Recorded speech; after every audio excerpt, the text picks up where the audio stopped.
Hi everyone, मेरा नाम ऋषभ है और आज हम लोग इस वीडियो में बात करेंगे आज की मार्केट की गिरावट के बारे में। आज मार्केट में गिरावट नहीं हुआ है, मार्केट बुरी तरीके से क्रैश हुआ है और ये क्रैश कोई अनएक्सपेक्टेड नहीं है, बहुत एक्सपेक्टेड था। बहुत सारे लोगों ने बात भी करी है इस बारे में। उसका रीजन समझ लेते हैं। जिस दिन हमारी मार्केट फ्राइडे को क्लोजिंग देती है, जैसी भी देती है, हालांकि गिरावट हमारी मार्केट में काफी थी, पर उसी दिन रात में जब अमेरिका का मार्केट खुलता है तो अमेरिका का मार्केट भी बुरी तरीके से गिरता है। जब अमेरिका का बाजार गिरता है तो ये बहुत नॉर्मल हो जाता है कि अगले दिन हमारा भी बाजार गिरेगा। गिफ्ट निफ्टी इस बात के संकेत देता हुआ नजर आ रहा था। तो हमारे बाजार में आज बुरी तरीके से पिटाई हुई है और पिटाई यूं हुई है कि 1% से ज्यादा निफ्टी 50 डाउन है। और अगर हम बैंक निफ्टी की बात करें, वो भी करीब करीब अगर पूरे इंट्राडे में 1.5% नीचे गया था, लेकिन रिकवरी दिखाई है। बैंक निफ्टी ने रिकवरी दिखाते हुए क्लोजिंग 1% से कम में दी है, लगभग 0.25% की गिरावट दिखाई है। अब आप ये समझिए कि इस गिरावट में करना क्या है। बड़ा क्वेश्चन ये नहीं कि गिरावट क्यों आ रही है। गिरावट तो आ रही है क्योंकि उसका रीजन अमेरिका है कि देखिए, अमेरिका की मार्केट काफी चीजें डिपेंड करती है, सिर्फ हमारी मार्केट नहीं, पूरी की पूरी ग्लोबल वर्ल्ड की मार्केट्स अमेरिका की मार्केट्स पर डिपेंड करती हैं। तो बड़ा क्वेश्चन ये निकल के आएगा कि अब इस गिरावट में हमें करना क्या चाहिए। ये अगर हमें पता चल जाए तो बहुत सारी चीजें आसान हो जाएंगी। देखिए, और बड़ा क्वेश्चन ये वाला इसलिए नहीं है कि ये गिरावट क्यों हो रही है, क्योंकि मैं आपको एक चीज बताता हूं। बहुत फेमस कोट है ये हमारी शेयर मार्केट का कि 80% जो इन्वेस्टर्स हैं वो सारे के सारे पैदा हुए हैं हमारे कोविड के फॉल के बाद, और इसके बाद से सिर्फ उन्होंने ज्यादातर मेजॉरिटी में क्या देखी है, तेजी।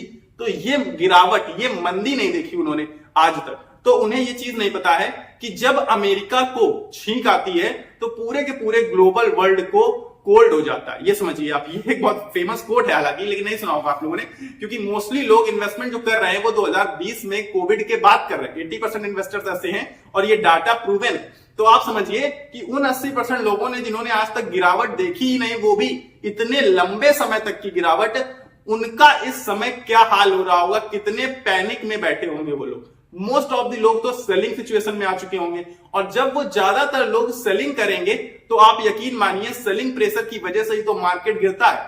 और दूसरा रीजन ये भी है कि एफआईआईज लगातार सेलिंग करते जा रहे हैं। एफआईआईज जो सेलिंग कर रहे हैं उसकी वजह से तो मार्केट गिर ही रहा था। अब एक चीज आपको समझनी है कि मार्केट को काफी हद तक बैलेंस करके, काफी हद तक रोक कर रखा है डोमेस्टिक इंस्टीट्यूशनल इन्वेस्टर्स ने, क्योंकि अब डीआईआईज फिर से एक बार एक्टिव होते हुए नजर आए हैं और डीआईआईज लगातार हैवी बाइंग कर रहे हैं। जितनी एफआईआई सेलिंग नहीं कर रहे हैं उससे ज्यादा डीआईआईज बाइंग कर रहे हैं। आप ये चीज समझिए। इसके अलावा हमारे म्यूचुअल फंड्स तो है ही, जो हम लोग एसआईपीज वगैरह करते हैं, म्यूचुअल फंड में पैसा लगाते हैं, वो तो बाइंग करेंगे क्योंकि उनके पास पैसा आएगा। तो ओवरऑल आपको ये समझना है कि जो लोग कह रहे हैं मार्केट 18,000 चला जाएगा, वो मुझे नहीं लग रहा है कि कुछ किसी सेंस से कह रहे हैं। मुझे नहीं लग रहा है कि उनके पास ज्यादा सेंस ऑफ ह्यूमर है या फिर बहुत ज्यादा दिमाग लगा के वो चीजें बोल रहे हैं। वो ऐसे ही कुछ फालतू चीजें हवा हवाई कर रहे हैं। उसका रीजन समझिए, इतने नीचे जाने के लिए मार्केट के पास जगह नहीं है। यहां से अब मार्केट को नीचे जाने के लिए बहुत इत्तू सी जगह है, लेकिन ऊपर जाने के लिए पूरा का पूरा आसमान खुला हुआ है। कितने भी ऊपर जा सकती है मार्केट। इनफैक्ट जब वो अपना लेवल क्रॉस करेगी 26,277 वाला, जो इसका ऑल टाइम हाई है निफ्टी 50 का, इसके बाद पहला टारगेट जो निकल कर आता है वो 27,000 का है और नेक्स्ट टारगेट सीधे 30,000 का निकलेगा। आप यकीन रखिए। लेकिन आपको उसके लिए करना क्या होगा पता है? पेशेंस। सबसे ज्यादा जरूरी चीज है पेशेंस। आज की गिरावट की लेकिन पहले बात करूंगा, फिर बताऊंगा कि आप क्या कर सकते हैं या क्या करना चाहिए, और अच्छे से डिटेल बताऊंगा।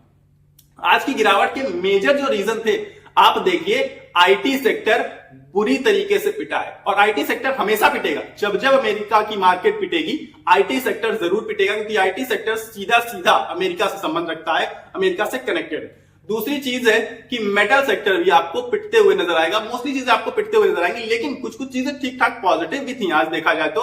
ऑटो सेक्टर अगर आप उठाकर देखेंगे, महिंद्रा एंड महिंद्रा हो या फिर कोई अदर ऑटो सेक्टर हो, ठीक ठाक सा पॉजिटिव होते हुए नजर आया, या फिर गिरावट बिल्कुल मामूली थी। मतलब ओवरऑल सेक्टर तो थोड़ा सा पॉजिटिव था। अब आप चीजों को समझने की कोशिश करिए कि गिरावट बहुत भारी नहीं हो पाई है, क्योंकि बैंकिंग सेक्टर लास्ट में रिकवरी करते हुए दिखाई पड़ा है हमें। Although HDFC bank, ICICI bank या फिर अदर बैंक्स आपको देखेंगे तो गिरावट में बंद हुए कुछ बैंक्स, हालांकि थोड़ा बहुत मामूली सा पॉजिटिव भी क्लोजिंग दिखाई है।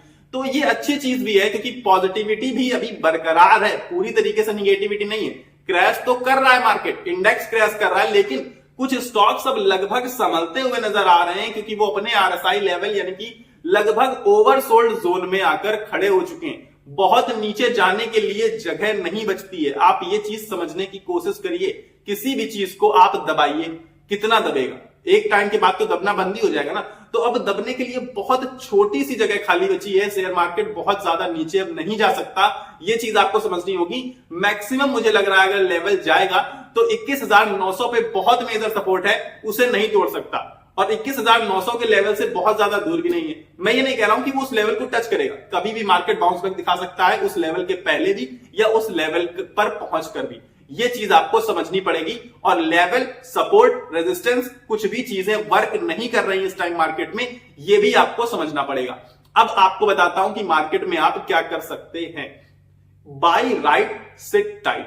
बाय राइट सिट टाइट का मतलब है आप अच्छी चीजें खरीद लीजिए और इसके बाद बस बेफिक्र होकर बैठ जाइए। आप ये मत सोचिए कि मार्केट गिर रहा है, क्रैश कर रहा है, कब उठेगा कब नहीं, कुछ नहीं सोचना, बस लॉन्ग टर्म के लिए सोचना है। और जो लॉन्ग टर्म में इन्वेस्टमेंट बनाए रखेगा अपनी, वो बहुत अच्छा पैसा कमाएगा। ये चीज आप समझने की कोशिश करिए। और मैं आपको समझाता हूं, अभी तक आप कुछ भी कहीं भी जाते हैं, आप लोग बिल्कुल नॉर्मल सी बात है, कोई कपड़ा खरीदने जाते हैं और वो 1,000 का होता है। आपको पता क्या लगता है, काश ये 600 का दे दे तो मैं खरीद लूं, और बाई चांस वो दे भी देगा तो आप जरूर खरीदेंगे।